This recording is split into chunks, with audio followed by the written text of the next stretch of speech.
Karena nanti saat udah kerja, hal yang menjadi perhatian itu bukan tentang di universitas mana kita berkuliah, tapi lebih kayak yang aku udah bilang tadi. California's got me looking like a beach bum. Sun up in my hair, I'm rocking Long Beachy curls. I'm feeling like a Cali girl.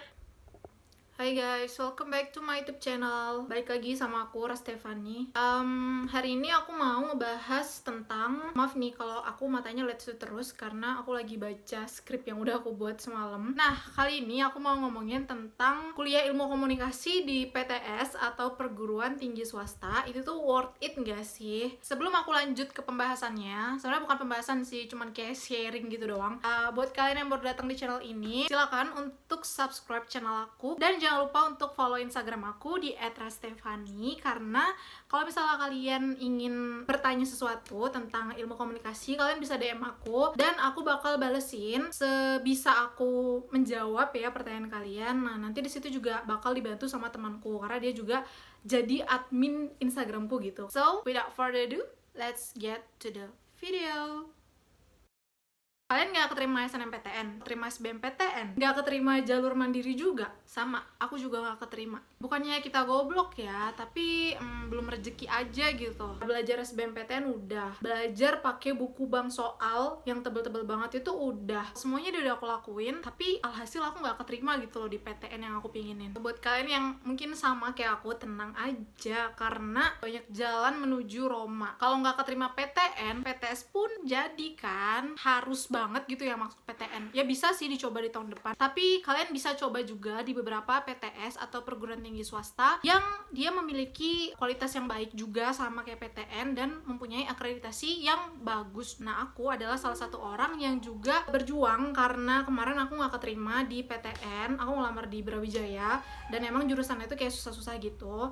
Akhirnya aku mencari-cari universitas swasta. Akhirnya aku daftar di salah satu perguruan tinggi swasta terkenal di Jawa Timur, yaitu di Malang. Dia adalah Universitas Muhammadiyah Malang, tempat aku kuliah sampai detik ini. Aku angkatan 2017 dan aku ambil jurusan ilmu komunikasi yang masuk ke dalam Fakultas Ilmu Sosial dan Ilmu Politik. Ilmu komunikasi di kampusku itu nanti di saat semester 4, iya semester 4 apa 3? Oh 3, itu tuh bakal ada yang namanya konsentrasinya lagi gitu. Kalau tentang konsentrasi nanti aku bakal jelasin lagi ya di video yang lain karena aku kayak belum sempat buat gitu. Oke, lanjut ke pembicaraan tadi tentang PTS. Siapa sih yang nggak kenal jurusan ilmu komunikasi di UMM atau Universitas Muhammadiyah Malang? Dia udah mendapatkan akreditasi A dari BAN PT atau Badan Akreditasi N-nya Nasional PT Perguruan Tinggi gitu ya. Dan yang aku suka di ilmu komunikasi kampus ini, ilmu komunikasinya UMM itu punya lab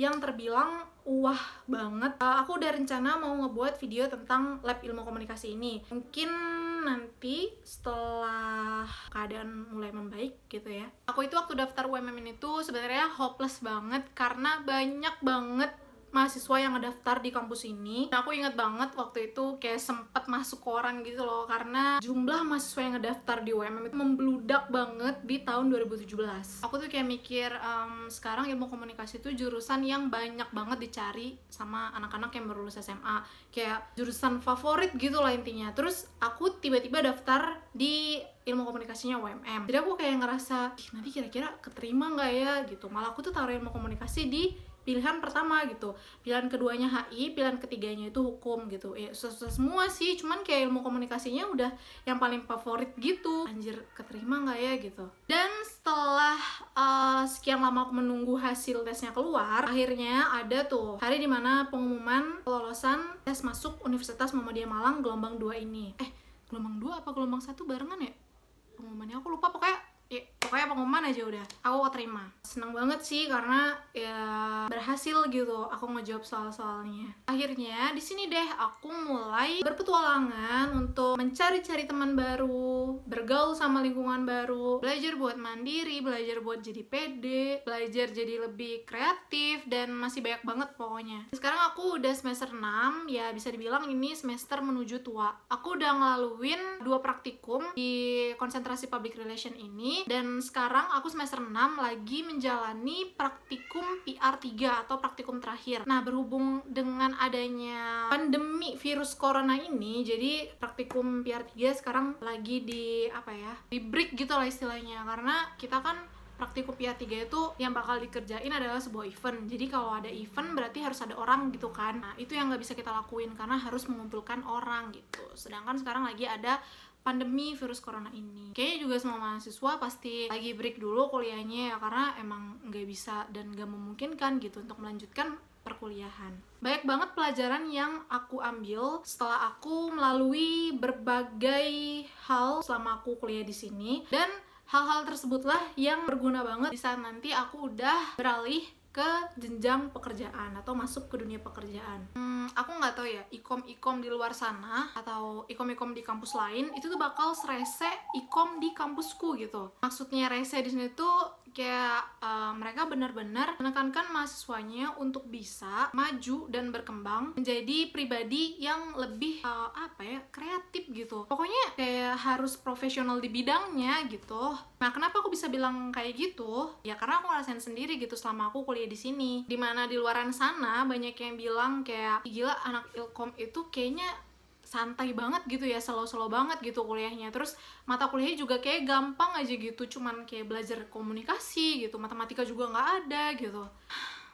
Aku ngerasa enggak buat ilmu komunikasi di kampus ini. Dan ya memang itu sih yang harusnya dilakuin ya, harus menekankan mahasiswanya agar jadi lebih profesional di bidangnya, agar mahasiswanya itu bisa jadi cikal bakal yang siap tempur saat nanti udah pindah ke dunia pekerjaan. Kata pepatah nih, berakit-rakit ke hulu, berenang-renang ke tepian. Pasti kalian udah tahu jawabannya. Nah, dengan adanya praktikum tuh sebenarnya yang bikin kuliah bener-bener kerasa banget. Kalau ada pertanyaan, emang praktikumnya ngapain sih kak? Nah, ini nih yang belum aku ceritain. Nanti aku bakal buat videonya secara rinci gitu ya, tentang kegiatan aku selama praktikum itu kayak gimana. Di sini aku bakal ngasih tahu secara garis besarnya aja gitu, intinya aja tentang praktikum di Prodi Ilmu Komunikasi. Nah, jadi di kampusku ini, di program studi ilmu komunikasinya, itu terdapat 3 konsentrasi saat sudah memasuki semester 3. Yang pertama ada Public Relation atau PR, terus yang kedua ada GR, Jurnalistik, dan yang ketiga ada AV atau Audio Visual. Praktikum itu kayak mata kuliah ya